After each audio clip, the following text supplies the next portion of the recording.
This is the Fujifilm X-H2. This is the Viltrox 27mm f1.2 APS-C lens. And when you pair these together, you get a Leica Q3 4.3. Roll intro.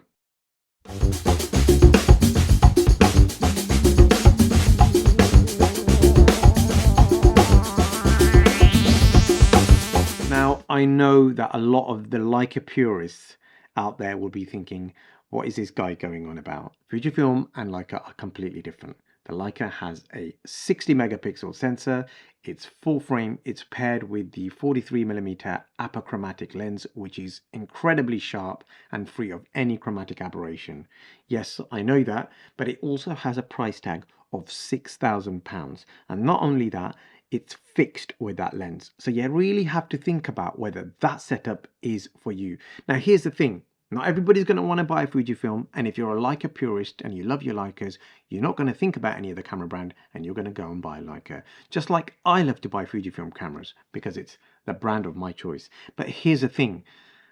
I challenge anybody to blow up images from the X-H2 paired with the 27mm f1.2 side by side with the Leica Q3, put them up on the wall and stand at the correct viewing distance and actually tell if you can see a difference in image quality.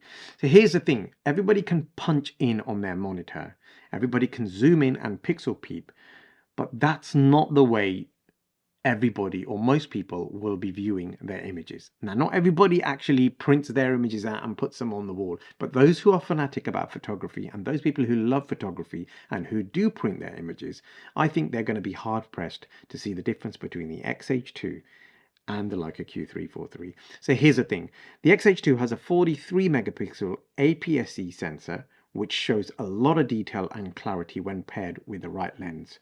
The Viltrox 27mm f1.2 is incredibly sharp, wide open from corner to corner. It really is an amazing lens. At f1.2, there is some green fringing, but you really have to punch into like 150 to 200% to see that. And once again, if it was on the wall, away from your eyes, and you're at the correct viewing distance, I don't really think that you're going to be able to see that. And even then, you can clear it up in Lightroom. So anyway, I wanted to show you some of the images that I've taken with this camera. And the reason why I want to do this is because I was actually really blown away with this lens and this camera setup. Now, let's get one thing straight. If Leica did send me a Q3 4.3, I'm not going to be turning it away. I'm sure I will absolutely fall in love with the Leica Q3 4.3. It seems like an amazing camera. The build quality seems amazing. It's handcrafted, it's precision engineered, it speaks money, it speaks status. But all of that aside, everything comes down to the look and feel of the images and how your images make you feel. So I'm not going to waste any more time. Let's get into Lightroom and let's have a look at what's going on. Okay, so here you can see a selection of images which I took just the other day in and around my house. I haven't had a chance to go out with this lens just yet, but this should give you an idea. So I'm going to start off here at the bottom with a selfie that I took. And this should just give you an idea of the focal length. This was almost at arm's length. It is a little bit tight for vlogging, obviously, and for selfies, but I managed to just take this image because I wanted to show you the kind of detail that you can get. Now, this is using IAF. So if I was to zoom in, you can actually see the detail and how the focus has hit around the right place. Now, it might not be on the eyeball, but it is actually on the skin behind the glasses, which is really impressive. Now, I wasn't moving around, I wasn't jumping back and forward because I know what Fujifilm cameras are like when it comes to autofocus, but this should just give you an idea of the image quality. Here is my cat again. She was staring up at the camera whilst having fun in this little box, and if you just zoom in, you can see a light and you can see my reflection in there as well. Look at the image quality coming out of this lens. Truly amazing. Here's another one. Okay, you can see the fur on her face. So much detail has been rendered here.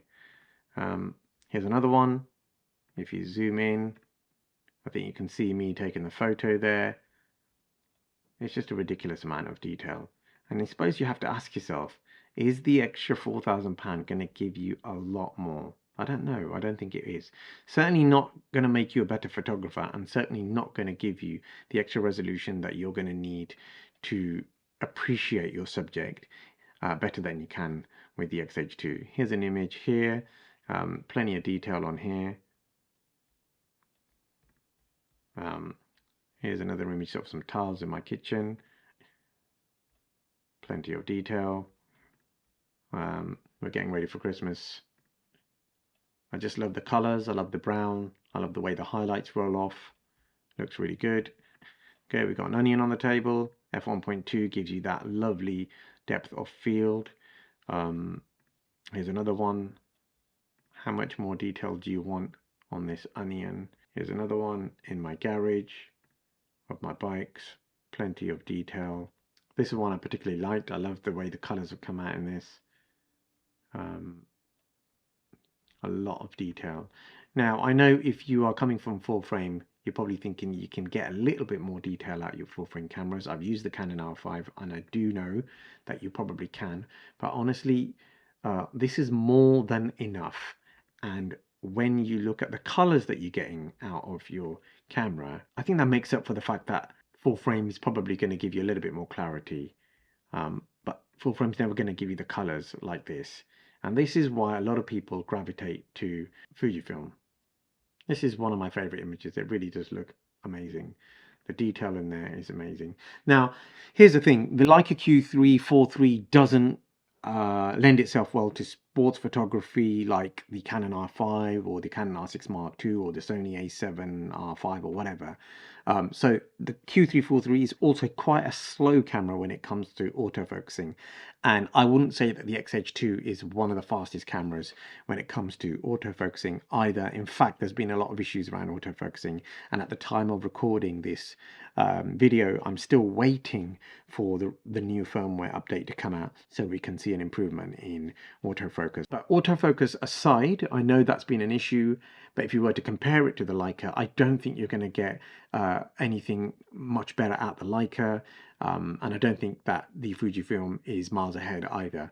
But if you're looking at single point autofocus or using eye tracking for a relatively stationary subject, you're going to get some really beautiful images, certainly at the Fujifilm. But I really would like to try the Q3 4.3 because the 40mm focal length is actually one of my favorites. I don't like 35, it's too wide. I can deal with 28 because I know it's wide. 35 just feels like it's like you're in limbo, and 40 is great. 50 is brilliant.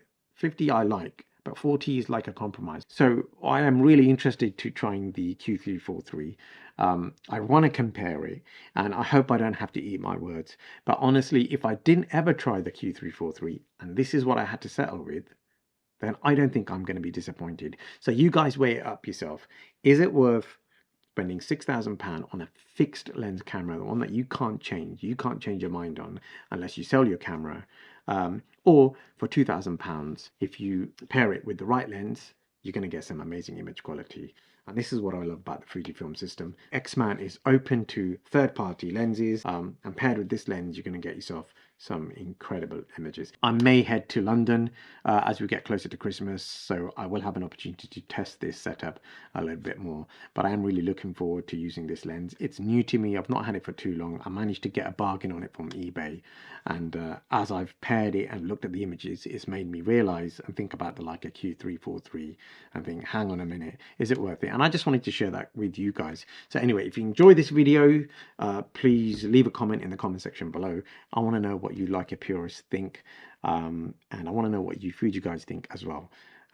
Yeah, thank you. Until next time.